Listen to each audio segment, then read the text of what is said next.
Hello दोस्तों, मैं आनंद आप सभी का स्वागत करता हूं। दोस्तों, हम लोगों ने इससे पहले जो है बौद्ध धर्म को देख लिया था ना। बौद्ध धर्म को हम लोगों ने 2 पार्ट में अच्छे से ख़त्म कर दिया। उम्मीद करता हूं आप लोगों को पसंद आया होगा और एग्ज़ाम में उससे बाहर जो है कोई भी क्वेश्चन नहीं आना चाहिए, ऐसा मैं उम्मीद करता हूँ। ठीक है, आज हम लोग जैन धर्म को लेकर के आए ना। 6वीं शताब्दी ईसा पूर्व में ही जो है 6वीं शताब्दी ईसा पूर्व में ही ब्राह्मणवाद के विरुद्ध है ना, वैदिक धर्मों के विरुद्ध, कर्म कांडों के विरुद्ध जो है कई छोटे छोटे धर्मों का उदय हुआ, जिसमें से 2 महत्वपूर्ण हम लोगों को पढ़ने होते हैं, बौद्ध धर्म और जैन धर्म, है ना। तो कारण दोनों का सेम ही है ना, दोनों के उदय का कारण सेम ही है।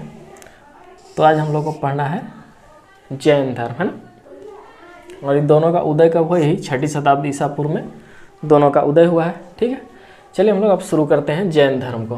पहले हम लोग समझते हैं जैन है तो जैन में है ना, ये जिन शब्द से मिलकर बना है। तो जिन का अर्थ क्या होता है?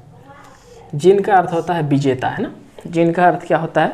विजेता। याद रखना, ये पहला क्वेश्चन आपका यही बन जाता है कि जिन का अर्थ क्या होता है। जिन का अर्थ होता है विजेता। अब यहाँ विजेता का मतलब कोई युद्ध में विजेता नहीं है ना, कोई लड़ाई झगड़ा में विजेता नहीं, बल्कि अपने मन पे विजय प्राप्त करना, है ना, वाणी पे विजय प्राप्त करना और काया पे विजय पाना, है ना। विजेता का क्या अर्थ होता है? अपने मन पे विजय प्राप्त करना, वाणी पे विजय प्राप्त करना और काया पे विजय प्राप्त करना, है ना। ये जिन का तात्पर्य हुआ, विजेता का तात्पर्य हुआ। ठीक है, अब देखिए जैन परंपरा के अनुसार जो है 24 तीर्थंकर माने जाते हैं। ठीक है, जैन परंपरा के अनुसार कितने तीर्थंकर टोटल माने जाते हैं? 24 तीर्थंकर माने जाते हैं, जिसमें ऋषभदेव को जो है जैन धर्म का संस्थापक माना जाता है ना। ऋषभदेव को जैन धर्म का संस्थापक माना जाता है और ऋषभदेव को ही आदिनाथ के नाम से भी जाना जाता है ना। प्रथम कौन हुए?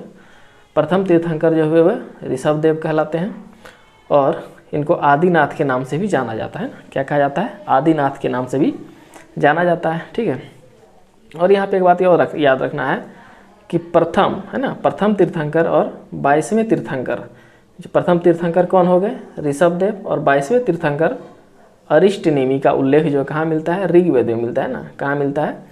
ऋग्वेद में मिलता है। मतलब कि प्राचीन ग्रंथों में भी इन 2 का वर्णन है। किनका किनका?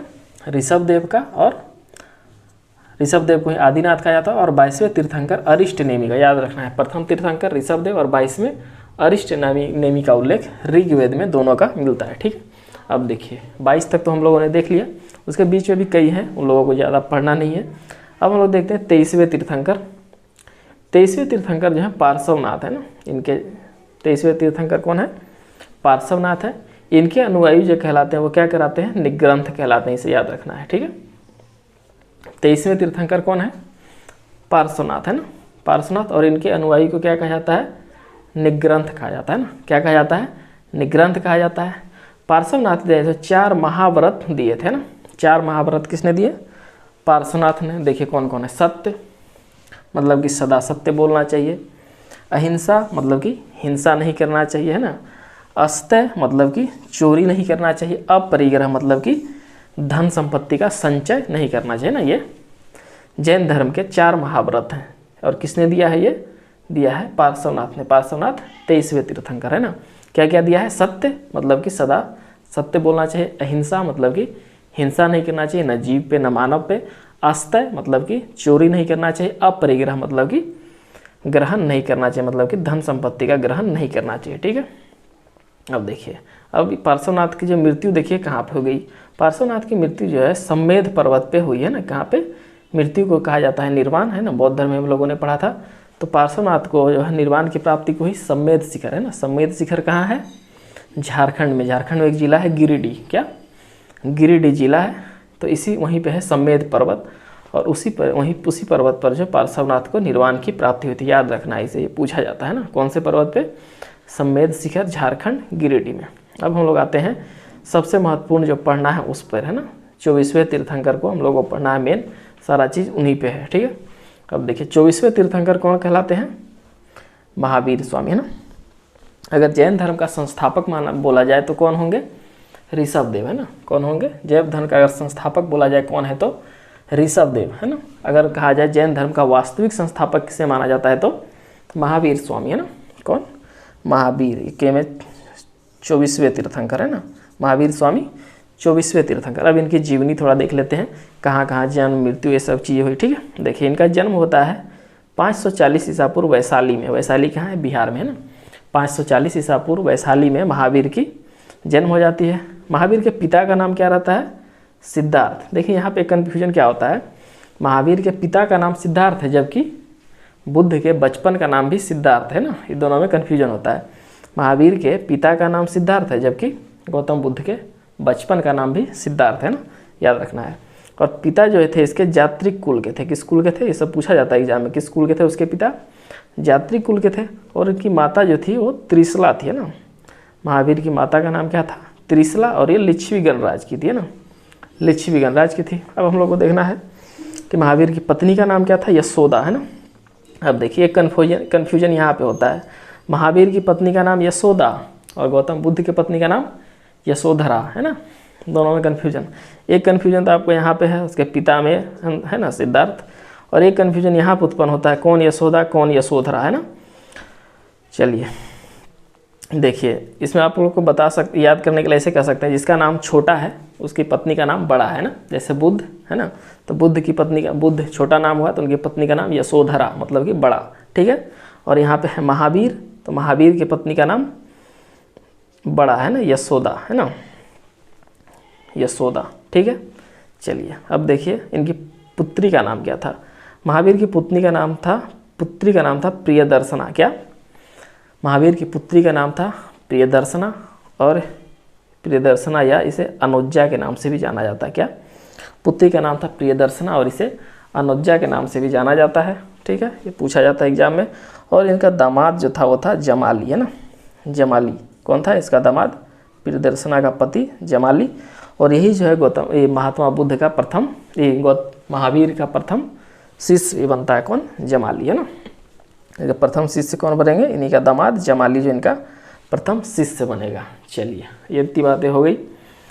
अब महावीर जो है 30 वर्ष की आयु में जो है अपना गृह को त्याग कर देते हैं ना, 30 वर्ष की आयु में है ना, विवाह करने के बाद कुछ दिनों के बाद 30 वर्ष की आयु में जो अपना जो है गृह को त्याग कर देते हैं। और ये गृह त्याग करते हैं तो उनके अपने बड़े भाई नंदीवर्धन से सलाह लेते हैं ना, अपने बड़े भाई नंदीवर्धन से पूछते हैं, उसके बाद ये जो है गृह को त्याग देते हैं ना। और उनको जो है ज्ञान की प्राप्ति 12 वर्ष के बाद होती है, 12 वर्ष तक जो कठिन तप करते हैं है ना, 12 वर्षों तक कठिन तप करते हैं। इसके बाद उन्हें जो है तपस्या के बाद जो है ऋजुपालिका नदी के किनारे साल वृक्ष के नीचे जो है क्या होती है, ज्ञान की प्राप्ति होती है ना। और गौतम बुद्ध को कहाँ हुई थी, पीपल वृक्ष के नीचे है ना, पूछा जाता है ये सब, ये हुआ था साल वृक्ष के नीचे, जबकि गौतम बुद्ध को होता है पीपल वृक्ष के नीचे, याद रखना है।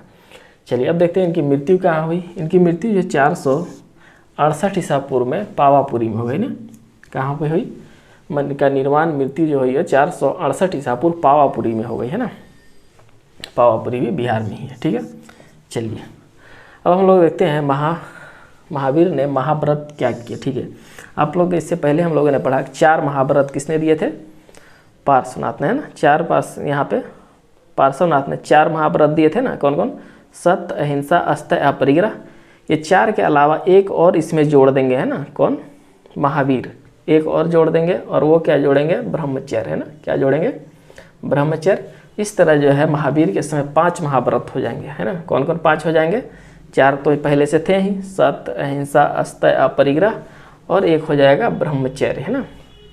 ये कहा महावीर जोड़ देंगे है ना, इसे याद रखना, ये एग्जाम में पूछा जाता है कि महावीर ने कौन सा महाव्रत दिया था, तो ब्रह्मचर्य। चलिए अब हम लोग 7 सील की बात करते हैं। देखिए अगर क्वेश्चन एग्जाम में पूछा जाए 10 सील का संबंध किस धर्म से, तो इससे पहले वीडियो में हम लोगों ने पढ़ा था 10 सील का संबंध बौद्ध धर्म से है ना, 10 सील का संबंध बौद्ध धर्म से, जबकि 7 सील का संबंध जैन धर्म से है ना, 7 सील का संबंध जैन धर्म से है, याद रखना है।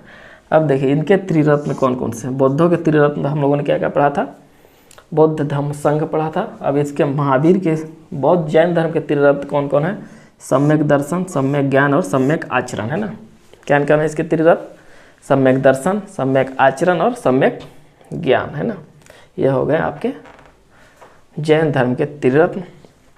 अब इसके दर्शन देख लीजिए हम लोग, क्या जैन धर्म के दर्शन क्या क्या हैं। जैन धर्म में दर्शन आपके एग्जाम में पूछे जाते हैं। पहला दर्शन था अनेकांतवाद इनका है ना, उसका था नववाद है ना, कौन था, अनेकांतवाद नवादवाद, ठीक है। सप्तभंगी, यस्यादवाद या सापेक्षता का सिद्धांत, ये खूब पूछा जाता है, इसे याद रखना एकदम VVI। सप्तभंगी सिद्धांत, यस्यादवाद उसी को कहा जाता है, या सापेक्षता का सिद्धांत, ये किसका है?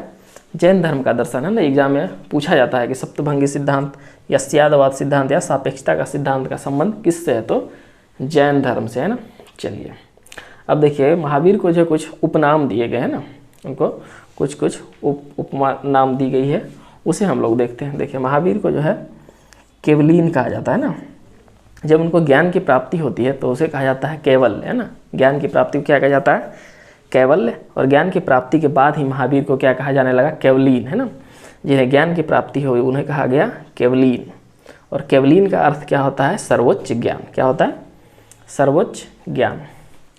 और बुद्ध को क्या कहा जाता है? जिन। जिन मतलब विजेता, यहाँ पे हम लोगों ने बताया है ना। और विजेता कहाँ? मन पे, वाणी पे, काया पे विजेता, ठीक है।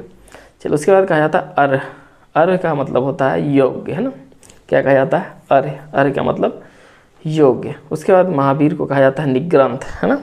महावीर को क्या कहा जाता है? निग्रंथ। निग्रंथ का मतलब होता है बंधन रहित, है ना। जिस पर कि किसी प्रकार का बंधन नहीं है उसे कहा जाता है निग्रंथ। और निग्रंथ किसे कहा जाता है? महावीर स्वामी को, है ना, जैन धर्म। चलिए, जैन धर्म जो है पुनर्जन्म और कर्म बाद में विश्वास करता था। किसमें? पुनर्जन्म मतलब कि जन्म बार बार होता है लोगों का। उसके बाद कर्म बाद, कर्म पे विश्वास करते थे, है ना। लेकिन ये जो है वेदों पे नहीं करते थे और ईश्वर पे विश्वास नहीं करते थे ना। आपका गौतम बुद्ध जो थे जैन बौद्ध धर्म, उनका भी यही था, है ना। ये जो है वेदों पे विश्वास नहीं था और जैन धर्म पे विश्वास नहीं था, है ना। वेदों पे विश्वास नहीं था और ईश्वर पे विश्वास दोनों का नहीं था, ना जैन धर्म का ना ही बौद्ध धर्म का। जबकि जैन धर्म का पुनर्जन्म और कर्मवाद पे विश्वास था, ठीक है। अब हम लोग कुछ कुछ जैन साहित्य देख लेते हैं ना, जिसमें जैनों के बारे में कुछ कुछ बातें लिखी गई है। वो लिखी गई है किस भाषा में लिखी गई है और कौन कौन है, उसे हम लोग देख लेते हैं। देखिए, जैन साहित्य जो प्रारंभिक जैन साहित्य है वो लिखे गए अर्धमागही भाषा में, है ना। आपके एग्जाम में पूछा जाता है कि जैन साहित्य जो किस भाषा में लिखे गए, तो अर्धमागही में लिखे गए, है ना, ठीक है। और बाद के जो लिखे गए हैं वो प्राकृत भाषा में लिखे गए। किसमें? इसे दोनों को याद रखना आप लोग को। और आपके एग्जाम में कोई एक ही ऑप्शन मिलेगा दोनों में से, ठीक है। तो जैन साहित्य किस में लिखे गए हैं? तो प्रारंभिक जो है अर्धमागही में लिखे गए और बाद में जो है प्राकृतिक भाषा, प्राकृत भाषा में लिखे गए, है ना, याद रखना है। और बताइए बौद्ध धर्म के जो ग्रंथ है वो किस में लिखे गए थे? वो पाली में लिखे गए थे ना, याद रखना है। चलिए अब देखिए जैन साहित्य कौन कौन से हैं। जैन साहित्य को आगम कहा जाता है, ये कितनी बार एग्जाम में पूछता है ना। बौद्ध साहित्य को क्या कहा जाता है? आगम, है ना। और जातक का संबंध किससे है? बौद्ध धर्म से, ना। जातक का संबंध किससे है? बौद्ध धर्म से। जबकि आगम का है जैन धर्म से, ठीक है। इसके अलावा देखिए कौन कौन से इसके साहित्य हैं। एक है 12 अंग, शायद यहाँ दिख नहीं रहा होगा तो लिख लीजिएगा आप लोग। 12 अंग है ना। 12 उपांग है, 10 प्रकीर्ण है, 6 छेद सूत्र है, 4 मूल सूत्र है और 1 नंदी, है ना। ये सब जैन साहित्य है। कौन कौन? एक बार फिर से देख लीजिए। जैन साहित्य को कहा क्या जाता है? आगम कहा जाता है। इसके बाद देखिए ये लिखे गए हैं अर्धमागही में, फिर प्राकृत में। और ये कौन कौन है? देखिए 12 अंग हैं, 12 उपांग हैं, 10 प्रकीर्ण हैं, 6 छेद सूत्र हैं, 4 मूल सूत्र हैं और 1 नंदी, है ना। ये सब क्या है? जैन साहित्य है, ठीक है। चलिए इसे हम लोग को देख लिए। चलिए अब हम लोग देखते हैं कि जैसे हम लोगों ने बौद्ध संगीतियाँ देखी थी 4 हुई थी, वैसे ही जैनों की जो है 2 होती है ना। 2 इनकी संगीतियाँ होती है। देखिए कौन कौन होता है। ये पहला होता है 300 ईसा पूर्व में। यहाँ इसे देख लीजिए 300 ईसा पूर्व में, ठीक है। कहाँ होता है? पाटलिपुत्र में होता है। पहली जैन संगीति कहाँ होती है? 300 ईसा पूर्व में, पाटलिपुत्र में। और इसके अध्यक्ष रहते हैं स्थूलभद्र। कौन रहते हैं? स्थूलभद्र। और इसमें कार्य क्या होता है कि जैन धर्म जो 2 भागों में बढ़ जाता है, श्वेतांबर और दिगंबर, है ना। श्वेतांबर और दिगंबर क्या हम लोग यहाँ पे समझ लेंगे। अभी बस समझिए इतना कि उसमें जो है जैन धर्म 2 भागों में बढ़ जाता है, श्वेतांबर और दिगंबर, ठीक है। चलिए 300 ईसा पूर्व पाटलिपुत्र, स्थलभद्र इसके अध्यक्ष, श्वेतांबर दिगंबर बट गया। चलिए अब दूसरा देख लेते हैं। दूसरा होता है 6ठी शताब्दी ईसा पूर्व में। कब होता है? 6ठी शताब्दी ईसा पूर्व में दूसरा होता है। और ये होता कहाँ है? वल्लभी में। वल्लभी कहाँ है? गुजरात में, ना। वल्लभी कहाँ है? गुजरात में होता है। और इसके अध्यक्ष होते हैं देवार्धी क्षमा श्रवण। कौन होते हैं? देवार्धी क्षमा श्रवण इसके अध्यक्ष होते हैं। और इसमें जो है 12 अंगों को लिपिबद्ध किया गया। कहाँ? 12 अंगों को लिपिबद्ध किया गया। यहाँ हम लोगों ने पढ़ा है ना 12 अंग ये था, है ना, साहित्य। उसमें से 11 अंगों का जो है यहाँ पे किया जाता है, 12वां का बाद में किया जाता है ना। तो 11 अंगों को लिपिबद्ध यहाँ पे किया गया है, ठीक है। चलिए एक बार फिर से देख लीजिए। दूसरा हुआ 6ठी शताब्दी ईसा पूर्व में वल्लभी गुजरात में देवार्थी क्षमा शर्मन इसके अध्यक्ष थे और 11 अंगों का यहाँ पे लिपिबद्ध किया गया, ठीक है। चलिए यहाँ हो गया। अब हम लोग यहाँ समझते हैं श्वेतांबर और दिगंबर क्या होते हैं, ठीक है। देखिए श्वेतांबर जो है यहाँ पे एक जो ये पहले ये जो थे है ना, पहले इसके अध्यक्ष थे, इनके नेतृत्व में एक अलग ग्रुप बन जाता है जिसे कहा जाता है श्वेतांबर, है ना। और श्वेतांबर नाम से ही पता चल रहा है, श्वेतांबर मतलब कि श्वेत वस्त्र धारण करते हैं, क्या श्वेत वस्त्र धारण करते हैं, ठीक है। चलिए तो स्थूलभद्र के नेतृत्व में जो बना वो हो गया श्वेतांबर, याद रखना है। स्थूलभद्र के नेतृत्व में जो दल बना उसे कहते हैं श्वेतांबर, और श्वेतांबर क्या करते हैं, श्वेत वस्त्र धारण करते हैं ना, श्वेत वस्त्र। अब दूसरा है दिगंबर। दिगंबर जो है भद्रबाहु के नेतृत्व में बना, है ना, दिगंबर भद्रबाहु के नेतृत्व में बना। और दिगंबर ये लोग जो होते हैं वो नग्न अवस्था में रहते हैं ना, क्या करते हैं, ये भद्रबाहु के नेतृत्व में दिगंबर और दिगंबर लोग नग्न अवस्था में रहते हैं। चलिए दोनों को याद रखना आप लोग को। चलिए अब देखते हैं हम लोग कुछ तीर्थंकर हुए हैं ना, मेन इसके जो है ये पूछे जाते हैं, उनका जो है प्रतीक चिन्ह क्या है ना। पिछले दरोगा का एग्जाम हुआ है उसमें भी जो है पूछे गए हैं, ठीक है। चलिए इसे हम लोग देख लेते हैं। सारे को तो नहीं देखना है, 24 हैं, लेकिन कुछ महत्वपूर्ण है। ऊपर से 3-4, नीचे से 3-4 देख लेते हैं, काफ़ी है, ठीक है। देखिए पहले कौन है, ऋषभदेव। ऋषभदेव का अन्य नाम क्या है, आदिनाथ। इनका है वृषभ मतलब कि सांड, है ना, वृषभ मतलब कि सांड, याद रख सकते हैं, सांड है, ठीक है। चलिए दूसरे होते हैं अजीतनाथ। अजीतनाथ का गज मतलब कि हाथी है ना। पहले का सांड है, दूसरे का हाथी है। एक तीसरे हैं संभवनाथ। कौन है, तीसरे हैं, ये क्रम से हैं, 1 2 3। पहले हैं ऋषभदेव सांड, दूसरे हैं अजीतनाथ हाथी, तीसरे हैं संभवनाथ अश्व मतलब कि घोड़ा, है ना। चलिए इसके बाद ये क्रम नहीं है, यहाँ तक क्रम है। इसके बाद बीच से देखना आप लोग, एक है सुपार्श्वनाथ। कौन है, सुपार्श्वनाथ। और इनका जो प्रतीक चिन्ह है वो है नीलोत्पल। क्या है, नीलोत्पल नहीं, स्वास्तिक। सुपार्श्वनाथ का है स्वास्तिक, सॉरी नीचे पर मैंने बोल दिया। सुपार्श्वनाथ क्या है, स्वास्तिक। सुपार्श्वनाथ का प्रतीक चिन्ह है स्वास्तिक। नेमिनाथ का प्रतीक चिन्ह है नीलोत्पल, है ना। देखिए आसान है, सुपार्श्वनाथ यहाँ भी सु है, यहाँ भी स्वास्तिक ले लेना है। नेमिनाथ का यहाँ नीलोत्पल ले लेना है। अरिष्ट नेमि का शंख ले लेना है। क्या है, अरिष्ट नेमि का शंख है, जबकि पार्श्वनाथ का सर्प है, ठीक है। देखिए यहाँ सुपार्श्वनाथ का स्वास्तिक है, जबकि सिर्फ पार्श्वनाथ का सर्प है। और महावीर स्वामी का क्या है, सिंह मतलब कि शेर, है ना। चलिए इसे हम लोगों को लिख के अच्छे से याद कर लेना है, ये इंपॉर्टेंट है। इतने 7-8 जो है पूछे जाते हैं आपके एग्जाम में। एक बार फिर से देख लीजिए। ऋषभदेव का क्या है, सांड है। अजीतनाथ का क्या है, हाथी है। संभवनाथ का क्या है, घोड़ा है। सुपार्श्वनाथ का क्या है, सु से सुपार्श्वनाथ, स्व से स्वास्तिक है। नेमिनाथ का नीलोत्पल है। अरिष्ट नेमि का शंख है। पार्श्वनाथ का सांप है। महावीर का सिंह शेर है, ठीक है। अब देखिए अब कुछ यहाँ पे किताब है जैन साहित्य, उसे देख लेते हैं। एक एग्जाम में आपके पूछता है कि कल्पसूत्र की रचना किसने की, तो कल्पसूत्र की रचना किसने की, भद्रबाहु ने, ठीक है। ये वही भद्रबाहु है जो कि दिगंबर का समूह का स्थापना करते हैं ना। दिगंबर समूह का स्थापना कौन करते हैं, भद्रबाहु। और यही भद्रबाहु जो कल्पसूत्र की रचना करते हैं, इसे याद रखना है। कितना बार एग्जाम में पूछता है कल्पसूत्र की रचना किसने की है, तो भद्रबाहु ने की है, ठीक है। उसके बाद एक है भगवती सूत्र। भगवती सूत्र में जो है भगवान महावीर के जो है जीवन से संबंधित किताब, उनकी जीवनी है ना, उनके जीवन पर आधारित किताब है कौन, भगवती सूत्र। और इसमें जो है 16 महाजनपद का भी वर्णन मिलता है। एक तो हम लोगों ने बौद्ध साहित्य देखा था, उसमें जो है 16 महाजनपद का वर्णन है। इसके अलावा एक ये भगवती सूत्र भी है जैन साहित्य, जिसमें कि 16 महाजनपदों का वर्णन है, ठीक है।